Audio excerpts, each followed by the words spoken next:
Okay, Assalamualaikum to Madam and my fellow friends. My name is Imran Naim. So today our group present regarding part 2 of our main project, which is the production of sulfuric acid. So this is my group members consists of Anis Naziha, Nadra Hana, Nur Asirah and Siti Fahana. Next is the content for today's presentation, which is covering design of equipment, cost calculation and profitable analysis. So, starting with the design equipment based on heuristic. Firstly, is the design of the absorption tower. To design an absorption tower, there are two rules to follow, which from table 11.13, rule 14, stated that the limit of tower height is at 53 meter maximum due to consideration of wind load and foundation. Next is the heuristic from table 11.15, heuristic for pack tower. Rule 18 stated that the pack tower should operate near 70% flooding. So for this tower, the packing type is ceramic interlock saddle with size of 42 millimeter with an packing factor of 170 per meter. So based on calculation, the value obtained for the area is 3.7062 meter square with column diameter is 2.1723 meter and the total tower height is 8.078 meter. This design follow the heuristic as the height does not exceed 53 meter, which the tower height is 8 meter. And the percentage flooding is only at 65% flooding, which near to 70% flooding. So, pass to the next presenter. Hi, my name is Anis Naziha. I'm going to present how we designed the reactor for our plant. First of all, of course, we need to do the mass balance calculation to know the amount of reactant flow into the reactor. Then we need to calculate the volumetric flow rate at the inlet, where the total mass flow rate is divided by total density. Total density is the summation of density for each component at the inlet stream, where their density must multiply with the mass fraction first. Hence, the inlet volumetric flow rate gives a total of 42,062 meter cube per hour. Next, to find the volume of the reactor is where the inlet volumetric flow rate multiplies with the residence time. Based on an article found, it states that conversion of 98% of sulfur dioxide has a residence time approximately to 5 seconds. Hence, the total volume of the reactor is 58 meter cube. As the reactor consists of 3 bed reactor, each bed of the reactor has a volume of 90 meter cube.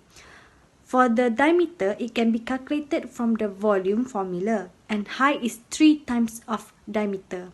Hence, the diameter of the reactor is 2.9 meter and the height of the reactor is 8.7 meter. There are 4 coolers in this design, and to calculate the area for heat exchangers, we look at table 11.11 heuristic for heat exchangers. So there are first 3 rules. Rule 1 is to set F at 0.9 for shell and tube heat exchangers, where Q equals to U times A times F times delta TLM. The next rule, rule 7, is cooling water inlet equals to 30 degrees Celsius and the cooling water outlet maximum is 45 degrees Celsius, which we have chosen for our design. Rule 8 is the heat transfer coefficient is 200 watt per meter squared degree Celsius. Now, to calculate the area for heat exchangers, we rearrange the formula Q equals to A times U times F times delta TLM. And the area to find the formula to find area is Q divided by U times F times delta TLM. You can get the Q from the energy balance, and UF is given by the table of heuristics, and delta TLM can be calculated. And after calculation, we get our area is 81.49 meters squared. Now, from rule 9, we know that double pipe exchanger is competitive at duties requiring 9.3 to 18.6 meters squared of area. So therefore, we chose rule 10, which means that our heat exchanger is a compact plate and fin exchangers, which have 1150 meters. Now I'm going to explain about compressor design. From table 11.3, capacities of process unit in common usage, we get the value of Q, which is 200 kW. from the value of Q. Using the graph shown, the efficiency of the compressor is 0.9. To get the electric power of the compressor, the value of Q divided by the efficiency, and we get the electric power which is 222.22 kW. Then, from table 11.1, heuristic for compressor, fans, blowers, and vacuum pump, the second rule which to calculate the work done by the compressor. Using the formula, we get the work actual for the compressor, which are 301.3922 kW. The next heuristic that I'm going to present is pump. The pressure for stream 4 is 1 atm while for stream 5 is 7 atm. The information for pressure is used to determine the pressure difference for rule number 1 in the heuristics to calculate the pump power. Based on the formula, we need flow rate, density, efficiency, and pressure difference to find the pump power. So the rules chosen for our pump is rule number 1, number 2, and number 4. So common liquid range for pump is 1.2 until 6.1 meter, and our process uses a centrifugal pump with a typical efficiency of 70%. Therefore, our pump power is determined to be 1.0569 kilowatts. Next is the bare module cost for each equipment, where we determine the direct and indirect costs for each unit. So for each unit, we have listed each formula for bare module cost in the table for next slide. So in this table, we have listed a formula for each unit to determine the bare cost module. So the index number for 2001 is 396 and index number for 2023 is 798.3 to calculate the CBM. So to determine the bare cost module, we each find the A, B, C1, C2, C3, CP, FM, FP for each of the units. The calculated values for the bare cost module is listed here in table for CBM 2001, CBM not 2001 which is at base condition, CBM 2023 and CBM not 2023. And the total for each is calculated at the below table.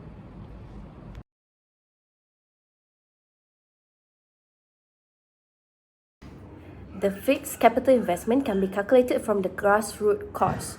The grassroots cost, CGR, can be found by first calculating the CTM, where we have this formula here, and you times it with the Chemical Engineering Plant Cost Index for the year 2023 divided by the year 2001. And we get the CTM for 2023 at $6,702,148.50. Now from that, we input it into the CGR cost and we get the CGR $9,976,807. So that will be our fixed capital investment. Next, for cost of labor, our plant production for sulfuric acid operates for 336 days, which is 48 weeks per year. And every day is divided into 3 different shifts with total working hour per shift is 8 hours. And every employee is given 2 days off per week, making each operator will work for 5 shifts per week. So the average hourly wage of chemical plant operator in Thailand is $13.85 per hour. So this corresponds for $28,805.995 for a 2,080 hour per year. To determine the number of operating laborers required, we listed out the number of equipments in our process flow diagram, except for pumps and vessels. Therefore, there are a total of 10 NNP were determined, thus implementing the formula for NOL. The number of operators required per shift is 2.93.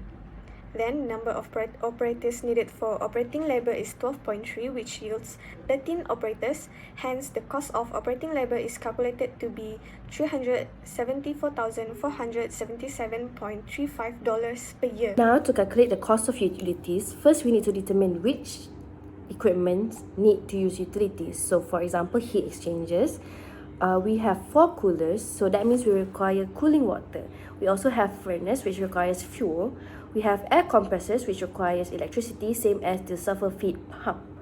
So the general formula is heat duty times hours times days times 3 factors times cost. But for furnace, air compressors, and sulfur feed pump, you need to divide the total cost with the efficiency. So from this table, you can see that the total cost for utilities is $317,628.26 for each year. Next is the cost of raw material. The mass flow rate of sulfur required for the plant is 7,495 kg per hour, and the price of sulfur per kg is $0.151 per kg. And the stream factor is the number of day plants to operate per year divided by 365, and it gives a stream factor of 0.9231. Hence, the cost of raw material is around 9,150,000. To calculate the cost of manufacturing, first we need to determine the fixed capital investment, the cost of labor, cost of utilities, cost of raw material, and cost of waste treatment, which we have determined in the previous slides. So, the formula of cost of manufacturing is 0.180 times with the fixed capital investment plus with 2.73 times with the cost of labor plus 1.23 times the total cost of utilities, raw materials, and waste treatment. So from all the costs we have calculated, we get the manufacturing cost at $14,850,762. For the revenue or company sales, the production of sulfuric acid gives a total mass flow rate of 22,468 kg per hour, and the price of sulfuric acid per kg is $0.064 per kg. Hence, the revenue is around 17,078,000, and working capital is 18% of the fixed capital investment, and it gives around 14,850,000. For the salvage value, it is assumed to be zero, and the land cost is around 5,167,000.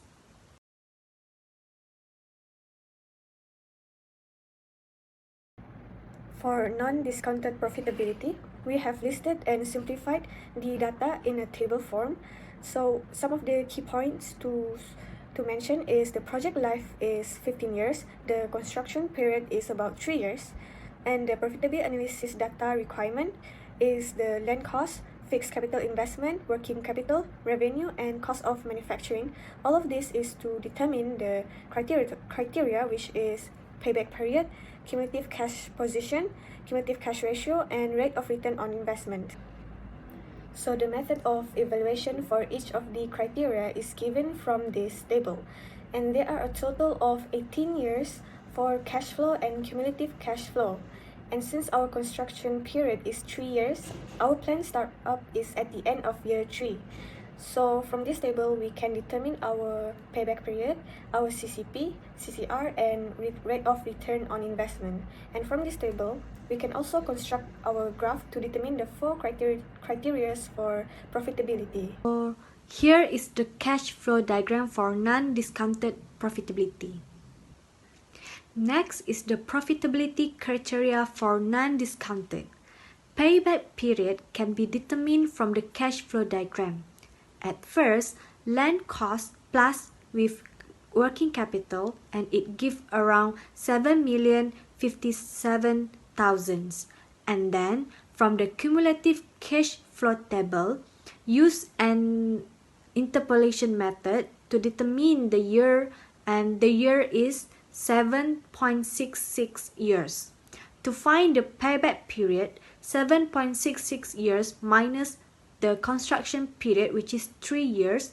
Hence, the payback period for non-discounted is 4.66 years. From the cash flow table, the cumulative cash position, CCP, is around 16,402,000. To calculate the cumulative cash ratio, CCR, is 1 plus with CCP divided by land cost plus working capital plus fixed capital investment. Hence, CCR is 1.9629. Lastly, for the rate of return on investment, ROI, the slope can be determined from the cash flow diagram and then divided by fixed capital investment without land cost, then minus with 1 divided by year of project life. Hence, ROI for this project is 11.88%. So next one is discounted cash flow. So the table shown is the overall table for discounted cash flow. The discount rate for this cash flow is 2%. From the table, the cumulative cash flow for discounted cash flow is 9,922,310.81 US dollar. Okay, now moving on to the profitability criteria for discounted cash flow. So firstly is to determine the discounted payback period. Unlike the regular payback period, the discounted payback period discount future cash flow to their present value. So to determine the discounted payback period is by firstly adding discounted land cost with discounted working capital. Then interpolation is made at the cash flow table for which the DPBP value is 5.11 years after subtracting with construction period, which is 3 years. So then for the present value ratio, PVR represent a break-even situation. So to calculate the PVR value is by some positive cash flow divided with some negative cash flow and plus with 1. So the PVR value obtained is 1.17. So based on this value, it is more than value of unity. So for PVR, value that is greater than unity, which is value of 1, indicate a profitable project. Hence, this project is profitable. Next is the net present value, NPV. It's obtained by referring to the cumulative discounted cash flow at the end of the project, which the NPV value is 66,164,930. Okay. Lastly, for the discounted cash flow rate of return, DCFROR is defined to be the interest rate at which all the cash flow must be discounted of the net present value for the project is equal to 0. So firstly, to determine the DCFROR cash flow using different discount rate need to be made until the NPV value reach negative value. In this case, the NPV value shows negative value at discount rate at 10%. So then interpolating between the discount rate at 10% and 5% to get the discount rate at NPV equal to 0. So from our calculation, the DCFROR obtained is 7.6%. Hence, this project is profitable as DCFROR is greater than the internal discount rate at 2%. Okay. So this is the cash flow diagram for the discounted cash flow. Okay. Okay, now moving on to the CapCost software. So here is the equipment summary sheet where all the equipment must be input in this table. So next is the utility summary for which it got $397,000 compared to our manual calculation. We obtained $317,000, which does not far when compares. And then this is the cap cost result, and from the cash flow table, so by referring to the highlighted value, the NPV value for the discounted cash flow is 9.83 million, which calculated by the software. Meanwhile, the NPV value calculated by our group is only 9.93 millions. So for the CCP value on non-discounted cash flow, the cap cost software got 16.28 million, while our group got 16.4 millions. Okay, so next is this is the cash flow diagram for discounted and non-discounted diagram from Capcost software. Then I'll pass to the next presenter. Conclusion: for non-discounted cash flow, the payback period is 4.66 years. The cumulative cash position is 16,402,143.7 US dollar. For the cumulative cash ratio is 1.9629. And lastly, the ratio of return investment RORA is 11.89%, while for discounted cash flow, the payback period is 5.11 years.